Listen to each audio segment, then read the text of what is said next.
Good morning, students of class 12th. Today in our economics class we are going to continue our chapter number 11. So our today's topic is the state of infrastructure in India. Infrastructure हमारे देश में किस तरह से है। देखिए, economic infrastructure को नापने के लिए या मेज़र करने के लिए हम ज़्यादा मेन फोकस किस पे करते हैं, एनर्जी पर। वहीं सोशल इंफ्रास्ट्रक्चर का जो मेन फोकस है वो किस पर है, हेल्थ पर है। It is the key component of the social infrastructure. ठीक है, इकोनॉमिक इंफ्रास्ट्रक्चर का हेल्थ है, एनर्जी है, और वहीं सोशल इंफ्रास्ट्रक्चर का हेल्थ है। एनर्जी एज अ की कंपोनेंट ऑफ इकोनॉमिक इंफ्रास्ट्रक्चर। देखिए, एनर्जी है वो बहुत इंपॉर्टेंट इकोनॉमिक इंफ्रास्ट्रक्चर का कंपोनेंट है। देखिए, कोई भी प्रोडक्शन एक्टिविटी है वो विदाउट एनर्जी नहीं कर सकते, चाहे वो प्राइमरी सेक्टर में हो, चाहे सेकेंडरी में हो, चाहे टर्शरी सेक्टर में हो, कोई भी सेक्टर हो। अगर हम उसमें एनर्जी यूज़ नहीं करेंगे तो हमारा क्या होगा, अच्छे से डेवलपमेंट नहीं हो पाएगा इकोनॉमिक इंफ्रास्ट्रक्चर का। ठीक है, प्राइमरी सेक्टर में ट्यूबवेल्स वगैरह चलाने के लिए यूज़ किया जाता है, सेकेंडरी सेक्टर में मशीन्स वगैरह चलाने के लिए, वहीं टर्शरी सेक्टर में कंप्यूटर्स वगैरह ये सब चलाने के लिए हम यूज़ करते हैं क्या, एनर्जी को। Commercial and non commercial sources of energy, नाम से ही पता चलता है कमर्शियल कौन से हैं और नॉन कमर्शियल कौन से हैं। कमर्शियल वो जिसको हम आगे प्रोडक्शन के प्रोसेस में यूज़ करते हैं, जिसका मेन पर्पज़ क्या होता है, कमर्शियल। ठीक है, it is use for the commercial purpose. Non commercial जिसका यूज़ कमर्शियल नहीं होता, ठीक है, रेगुलर जो हाउस होल्ड यूज़ के लिए एनर्जी के सोर्सेज यूज़ किए जाते हैं। कमर्शियल में कौन से आएंगे, coal, petroleum, natural gas, electricity. ठीक है, these are the sources of commercial energy. Non commercial में firewood, agricultural waste, animal waste, these are the non commercial sources of energy. Next one, we are given with the differentiation between commercial and non-commercial sources of energy. Components or sources you can see: coal, petroleum, natural gas, electricity, firewood, animal waste or agricultural waste. Use: it is used for the commercial purpose, it is used for the consumption purpose.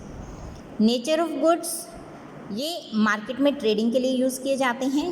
इसमें अपनी proper मतलब house hold ज़रूरतों को पूरा करने के लिए इनको यूज़ किया जाता है, इनके गुड्स को। ठीक है, next one, conventional and non conventional sources of energy. Conventional कौन से होते हैं, ये वो होते हैं जो हम काफ़ी टाइम से यूज़ करते आ रहे हैं, from the very long period. ठीक है, हम उसको जानते भी और यूज़ भी करते आ रहे हैं, जैसे कोल है, पेट्रोलियम है, नेचुरल गैस है, इलेक्ट्रिसिटी। नॉन कन्वेंशनल ये वो सोर्सेज होते हैं एनर्जी के जो डिस्कवर हो रहे हैं और अभी कुछ ही सालों पहले ही उनका यूज़ करना शुरू हुआ है, वो अभी पॉपुलर नहीं है इतने।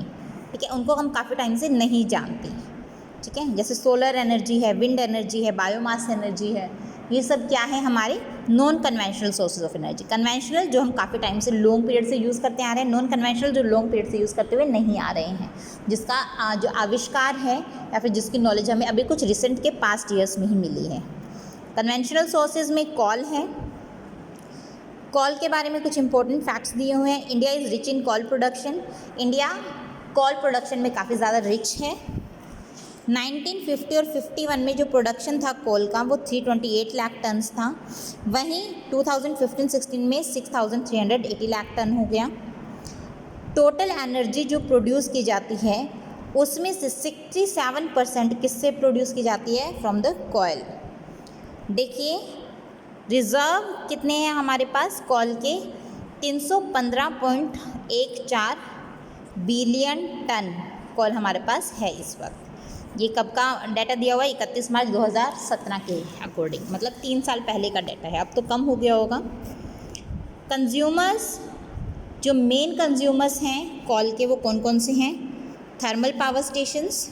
ठीक है, इट मीन्स जहाँ पर हमारी जो इलेक्ट्रिसिटी वगैरह बनाई जाती है, those power stations. Steel plants, steel के जो प्लांट्स होते हैं। Cement factories, railways, fertilizers factories, brick and kiln. ठीक है, जहाँ पे ईंटों के भट्ठे होते हैं ना, जहाँ पे ईंटें बनाई जाती हैं, वो वहाँ पर कोल सबसे ज़्यादा यूज़ किया जाता है। इंडियन कोयल में सबसे ज़्यादा एशेज़ होती हैं और ये लेस हीट प्रोड्यूस करता है। मतलब इतनी अच्छी क्वालिटी का कॉल इंडिया में नहीं मिलता, ठीक है। गुड क्वालिटी के कॉल हैं कौन से होते हैं, जिसमें ऐश कम प्रोड्यूस हो, इट मीन्स राख कम बने और हीट ज़्यादा दें, तो वो हमारी कंट्री से के बजाय दूसरी कंट्रीज़ में ज़्यादा देखने को मिलता है। पेट्रोलियम की डिमांड अभी भी काफ़ी, अगर हम देखें प्रोडक्शन है वो काफ़ी कम है उसकी डिमांड से, डिमांड काफ़ी ज़्यादा है, प्रोडक्शन काफ़ी कम है, इसलिए हमें ज़्यादा भारी मात्रा में पेट्रोलियम को क्या करना पड़ता है, इंपोर्ट करना पड़ता है, ठीक है। मेनली पेट्रोलियम के प्रोडक्ट्स कौन देते हैं, अरब कंट्रीज़ से मिलते हैं हमें, ठीक है। पेट्रोलियम रिच कंट्रीज़ जो हैं, मोस्ट ऑफ द आप देख सकते हो जो कंट्री है, अरेबियन कंट्रीज़ जो हैं, सऊदी अरेबिया है, दुबई है, ये ऑल दीज आर क्या है, पेट्रोलियम के बहुत बड़े हम इंपोर्ट करते हैं, एक्सपोर्टर्स हैं वो countries. Next is electricity. 3 main sources हैं इलेक्ट्रिसिटी के, thermal power station, hydro electricity और एटॉमिक पावर स्टेशंस, ठीक है। यहाँ पर इलेक्ट्रिसिटी सबसे ज़्यादा प्रोड्यूस की जाती है, इन्हीं के हेल्प से आगे वो इलेक्ट्रिसिटी मतलब फॉरवर्ड की जाती है ताकि आगे को हम उसको यूज़ कर सकें। नॉन कन्वेंशनल सोर्सेज में सोलर है, विंड है, बायोमास है, जियोथर्मल है और energy through tides and waves. Conventional और नॉन कन्वेंशनल हो गए हैं। अब देखिए कन्वेंशनल और non conventional sources of energy में डिफरेंस क्या है। इसमें कोल, पेट्रोलियम और इलेक्ट्रिसिटी आएंगे, इसमें सोलर एनर्जी, विंड एनर्जी और बायोमास, ये सब चीज़ें आएंगी। नेक्स्ट है ये diverse source of commercial energy है, जो काफ़ी टाइम पीरियड से जाना जा रहा है, ये एक्सपेरिमेंटल स्टेज में है अभी, इसको अभी इतना नहीं जाना गया। अब इंडिया के अंदर कन्वेंशनल सोर्सेज हैं वो एनवायरनमेंट को चाहे कितना ही नुकसान हो वो यूज़ किए जाते हैं, पर इसके अंदर एनवायरनमेंट को नुकसान नहीं होता नॉन कन्वेंशनल सोर्सेज में, ठीक है, इतना नुकसान नहीं होता। Next primary and final sources of energy. Primary sources कौन से होते हैं, जो हमें फ्री गिफ्ट के तौर पर मिले हैं नेचर से। फाइनल हमने क्या किया है, उसमें कुछ ना कुछ ऐड किया है और उसको आउटपुट के तौर पे यूज़ किया है, ठीक है। ये फ्री गिफ्ट के तौर पे नहीं है, हमें कुछ ना कुछ ऐड करना पड़ा और उसके बाद ही उसकी हमने प्रोडक्शन की है। जैसे इलेक्ट्रिसिटी कैसे मिला है, कोल को इनपुट के तौर पे यूज़ करके, मतलब प्राइमरी सोर्स को यूज़ करके हमने फाइनल सोर्स बनाया है। डायरेक्टली यूज़ किए जा सकते हैं, ये डायरेक्टली यूज़ नहीं किए जा सकते, ठीक है। ये दूसरी फॉर्म्स में एनर्जी के कन्वर्ट किया जा सकता है, इसको हम किसी और फॉर्म में एनर्जी के कन्वर्ट नहीं कर सकते। Pattern of energy consumption in India. Energy की कंजप्शन का क्या पैटर्न रहा है हमारे देश में, देखिए जो percentage use of different sources हैं वो कहलाता है हमारा pattern of energy resources consumption. मतलब जो हम किस सोर्स एनर्जी को यूज़ कर रहे हैं, that is the pattern of energy consumption. किस सोर्स ऑफ एनर्जी को कितने लेवल पे कितने परसेंटेज में यूज़ कर रहे हैं, ठीक है। नेक्स्ट वन, जब डिफरेंट एनर्जी सोर्सेज को किसी कॉमन यूनिट में कैलकुलेट किया जाएगा तभी हम इसको क्या कर पाएंगे, कैलकुलेट कर पाएंगे। और इसको कैलकुलेट करने की जो हमारी कॉमन यूनिट है that is MTOI, million ton of oil equivalent, इसमें हम यूज़ करते हैं। हमने कहा ना कॉमन यूनिट होनी चाहिए, कॉमन यूनिट क्या है, MTOI, ठीक है। Non commercial use of was more than 1/3।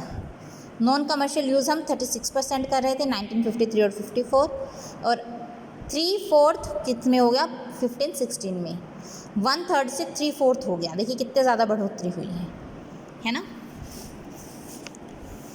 Direct final consumption of call drastically reduce हुई है। कंजप्शन ऑफ ऑयल का देखें तो इंक्रीज़ हुआ है काफ़ी ज़्यादा। कंजप्शन ऑफ इलेक्ट्रिसिटी देखें एग्रीकल्चरल सेक्टर में वो भी काफ़ी ज़्यादा इंक्रीज़ हुई है। इंडस्ट्रियल सेक्टर में देखें तो वो भी काफ़ी इंक्रीज़ हुई है, ठीक है। हम किसकी बात करें, इलेक्ट्रिसिटी की कंजप्शन की। Sectoral share of energy consumption, sectors में एनर्जी कंज्यूम किस तरीके से हो रही है। देखिए इंडस्ट्रियल सेक्टर में हमेशा एनर्जी सबसे ज़्यादा यूज़ की जा रही है। वहीं अगर हम देखें 37.8% जो परसेंट है टोटल कंजप्शन का, कमर्शियल एनर्जी की बात कर रहे हैं, वो ट्रांसपोर्ट सेक्टर में 22% यूज किया जा रहा है और वहीं कमर्शियल एनर्जी 37.8% यूज़ की जा रही है। 21.9% कंजप्शन एग्रीकल्चर सेक्टर में है और 24.3% हाउस होल्ड सेक्टर में है। देखिए टोटल कंजप्शन 37.8% है, जिसमें से 22% तो कौन कर रहा है, ट्रांसपोर्ट सेक्टर, उसका 21.9% कौन कर रहा है, एग्रीकल्चरल सेक्टर, और 24.3% कौन कर रहा है, हाउस होल्ड सेक्टर। हम एनर्जी कंजप्शन की बात कर रहे हैं। ऑलराइट, नेक्स्ट देखिए emerging challenges in power generation. Power generation में सबसे ज़्यादा बढ़ते हुए चैलेंजेस कौन कौन से हैं, क्या क्या दिक्कतें सामने आ रही। इनएडिक्वेट जनरेशन ऑफ इलेक्ट्रिसिटी, जितनी हमें इलेक्ट्रिसिटी की जनरेशन की ज़रूरत है उतनी हम जनरेट नहीं कर पा रहे हैं। It is a big problem. किस वजह से, डिमांड कुछ ज़्यादा है, एक्सेसिव लोड डिस्ट्रीब्यूशन पे बहुत ज़्यादा है, मतलब पॉपुलेशन कुछ इतनी ज़्यादा हो गई है, इतनी ज़्यादा डिमांड बढ़ गई है कि इतनी जनरेशन हम इलेक्ट्रिसिटी की कर ही नहीं पा रहे हैं। वोल्टेज फ्लक्चुएशन लगातार होती रहती है, कभी हाई वोल्टेज की पावर आती है, कभी लो वोल्टेज की, जिसकी वजह से भी इलेक्ट्रिसिटी पे काफ़ी फ़र्क पड़ता है। लेस कैपेसिटी यूटिलाइजेशन, हम पूरी कैपेसिटी यूटिलाइज नहीं कर पाते हैं, ठीक है। Plant load factor, capacity utilization क्या होती है, प्लांट लोड फैक्टर्स में काउंट की जाती है, और प्लांट लोड फैक्टर क्या होता है, electricity generated divided by production capacity, और ये काफ़ी हमारी लो है, ठीक है। ट्रांसमिशन एंड डिस्ट्रीब्यूशन, मतलब हम लोग डिस्ट्रीब्यूट नहीं कर पा रहे हैं, कई बार हमने जनरेट कर ली होती है पर डिस्ट्रीब्यूट नहीं कर पाते हैं, वो हम वेस्टेज कर देते हैं उसकी, ठीक है। Losses of electricity board, electricity board को लगातार काफ़ी ज़्यादा नुकसान झेलना पड़ता है, और यही नुकसान क्या है जिसकी वजह से हमारी जो इलेक्ट्रिसिटी बोर्ड है लॉसेज में जा रही है, और लॉसेज की वजह से उनके पास प्रॉपर फंड नहीं है, जिसकी वजह से इलेक्ट्रिसिटी वो क्या कर सके, जनरेट कर सके। पावर जनरेशन की प्रॉब्लम को किस तरह से ख़त्म किया जा सकता है, प्रोडक्शन कैपेसिटी अपनी बढ़ा के, ठीक है। सेक्टर्स में जितने पैसे की ज़रूरत है, जितने फंड्स की ज़रूरत है, गवर्नमेंट प्रोवाइड करे, उनका प्लानिंग करें कि किस तरीके से आपको बनाना है, प्रॉपर उनको टेक्निकल असिस्टेंस दे, तो इसी तरीके से इंक्रीज़ कर सकते हैं हम अपनी प्रोडक्शन कैपेसिटी को। नेक्स्ट है प्लांट लोड फैक्टर को इम्प्रूव करें, जो हमारा पीएलएफ घटता जा रहा है उसको इम्प्रूव करें। इम्प्रूव कैसे, अच्छी बेटर टेक्नोलॉजी को यूज़ करके, बेटर इंफॉर्मेशन सिस्टम को यूज़ करके हम प्लांट लोड फैक्टर को क्या कर सकते हैं, इम्प्रूव कर सकते हैं। ट्रांसमिशन एंड डिस्ट्रीब्यूशन लॉसेस, उनको कम करके, ठीक है, कि हर जगह पे हम इलेक्ट्रिसिटी को अवेलेबल करवाएं, ताकि इन्वेस्टमेंट बढ़े, मेंटेनेंस बढ़े, सेविंग्स बढ़े, तो उससे क्या होगी, हमारी ज़्यादा से ज़्यादा इलेक्ट्रिसिटी कंजप्शन में हेल्प होगी, ठीक है। Improve supply of inputs to power plants, मतलब पावर प्लांट्स के इनपुट को जो हम दे रहे हैं उसकी सप्लाई उसमें ज़्यादा से ज़्यादा इस्तेमाल करनी है। कैसे, देखिए जो कॉल है सप्लाईज़ की, वो रेगुलर हमें चाहिए होती है, कोल की सप्लाई है वो हमें रेगुलर चाहिए होती है for the production of the power. ये अगर हमारे पास पूरी नहीं है कोल की मात्रा, तो उसकी वजह से भी हमारी क्या हो जाती है, कई बार पावर जनरेशन में कमी आती है। तो इसकी इम्प्रूव करें सप्लाई ऑफ इनपुट, जैसे कोल है जो एक बहुत ही इंपॉर्टेंट फैक्टर है in the generation of power supply. Encourage privatisation and FDI, ज़्यादा से ज़्यादा इन्वेस्टमेंट करवाइए पावर जनरेशन सेक्टर में, ठीक है। Next one, health. अब हम कंपोनेंट ऑफ सोशल इंफ्रास्ट्रक्चर पढ़ेंगे। Health means sound physical and mental health of an individual, ठीक है। इसका मतलब सिर्फ ये नहीं है कि बीमार ना होना, मेंटली और फिजिकली दोनों तरीके से क्या होना, तेज होना और साउंड होना। गुड हेल्थ का मतलब increase in overall efficiency, difficult से डिफ़िकल्ट टास्क हैंडल करने की एफिशिएंसी बढ़ना, प्रोडक्टिविटी बढ़ना और मेंटल एबिलिटी एनहांस होना। डेवलपमेंट कैसे कर सकते हैं, देखिए हमारे देश में आफ्टर इंडिपेंडेंस क्या क्या चीज़ें हेल्थ में इम्प्रूव हुई है, किस किस तरीके से हेल्थ में जो हमारा इम्प्रूवमेंट हुआ है, कैसे। डिक्लाइन इन डेथ रेट घटा है, किस वजह से, हॉस्पिटल्स, सेंटर्स, जो हेल्थ केयर सेंटर्स हैं वो सब इम्प्रूव हुए हैं, फिटनेस जिम वगैरह इम्प्रूव हुए हैं, जिसकी वजह से डेथ रेट डिक्लाइन हो गया है, इन्फेंट मोर्टेलिटी रेट डिक्लाइन हुआ है पहले से, rise in expectancy of life. पहले क्या था, हमारी एक्सपेक्टेंसी कितनी थी, 32 ईयर्स की थी, अब कितनी होगी, 68.3 ईयर्स की हो गई। ये हम पहले भी पढ़ चुके हैं। डेडली डिजीज़ पर कंट्रोल हुआ है, टीबी, कॉलरा वगैरह, स्मॉल पॉक्स वगैरह है, इन पर काफ़ी कंट्रोल हुआ है बेटर हेल्थ फैसिलिटीज़ की वजह से। Decline in under 5 mortality rate, मतलब 5 साल से कम के जो बच्चे हैं वो जिनकी उनकी मृत्यु दर है वो काफ़ी ज़्यादा कम हुई है। किस वजह से, यही वजह है कि अब हेल्थ फैसिलिटी ज़्यादा बेटर उन्हें प्रोवाइड की जा रही है। Health care system in India, health care system कैसा है हमारे देश में? देखिए, इंडिया के पास 3 टायर हेल्थ केयर सिस्टम है। इसमें PHC primary health care centre, CHC community health centre and सब सेंटर्स, ये 3 सेंटर्स आते हैं। स्मॉल हॉस्पिटल्स हर जगह पे, स्मॉल टाउन्स में, रूरल एरियाज़ में हर जगह पे ANM ऑक्सिलरी नर्सिंग मिडवाइफ, ठीक है, ANM हम जहाँ पे आंगनवाड़ी भी बोलते हैं, ठीक है ना, वो सब यहाँ पर क्या गया है, सेटअप किया गया है, जिसकी वजह से हेल्थ केयर सिस्टम इंडिया में इम्प्रूव हुआ है। ये सेंटर्स एजुकेट करते हैं लोगों को हेल्थ केयर से रिलेटेड और इम्यूनाइजेशन की, इम्यूनिटी सिस्टम आप किस तरह से स्ट्रॉन्ग अपना बना सकते हैं, ठीक है, उसके लिए एजुकेट करते हैं, इंफॉर्मेशन प्रोवाइड करते हैं to the people. Preliminary treatment दी जाती है, जहाँ तक मैनेज किया जा सकता है उसके लिए प्रिलिमिनरी ट्रीटमेंट भी प्रोवाइड की जाती है। सेकेंडरी हेल्थ केयर में अपग्रेडेड जो हमारे सेंटर्स हैं वो आ जाते हैं, सर्जरी, ECG, एक्सरेज वगैरह, उसको काफ़ी ज़्यादा उनका डेवलपमेंट हुआ है। Tertiary health care center, these are the high end fully equipped medical centers, ये पूरी तरह से इसके अंदर टेक्नोलॉजिकल डेवलपमेंट हो चुकी होती हैं, इसके अंदर हर तरह की मशीन, हर तरह का इक्विपमेंट प्रोवाइड किया जाएगा मेडिकली, ताकि किसी भी तरह की कोई प्रॉब्लम ना आए मेडिकल ट्रीटमेंट में, ठीक है।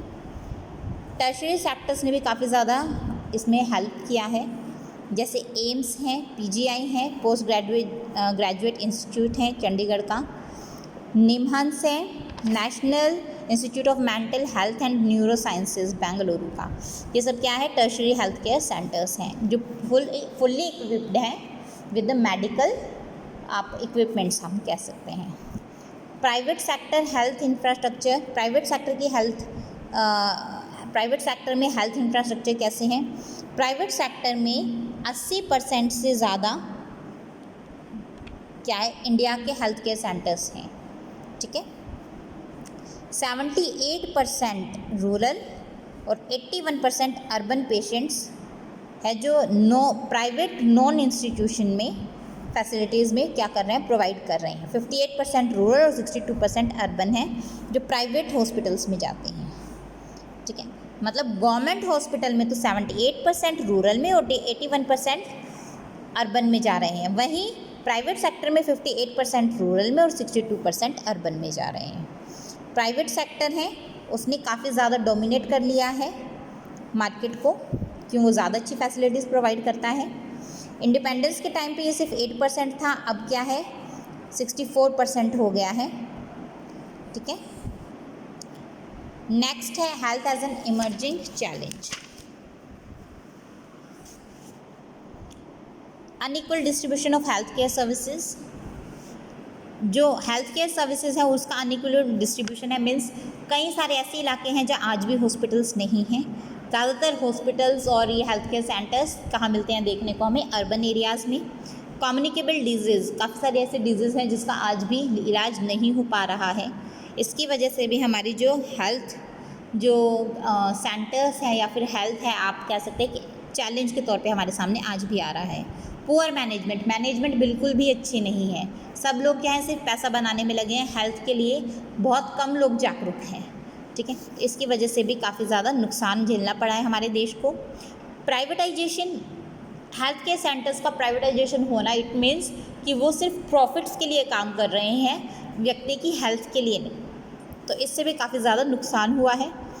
Poor upkeep and maintenance, government की जो हेल्थ केयर सेंटर्स है उसकी मेंटेनेंस बहुत बुरी हालत में रहती है, मेंटेनेंस होती ही नहीं है, ठीक है। क्यों? वहाँ पर सिर्फ ये होता है कि हाँ गवर्नमेंट सेक्टर के तो हैं ही है, हमें सैलरी तो वैसे भी महीने दर महीने मिलती रहेगी चाहे हम काम करें या ना करें, तो वो उसकी तरफ ध्यान ही नहीं देते कि उसकी मेंटेनेंस भी उन्हें अच्छे से करनी है। पुअर सैनिटेशन लेवल, रूरल और अर्बन एरियाज़ में जो सैनिटेशन लेवल है वो बहुत ही बुरा है।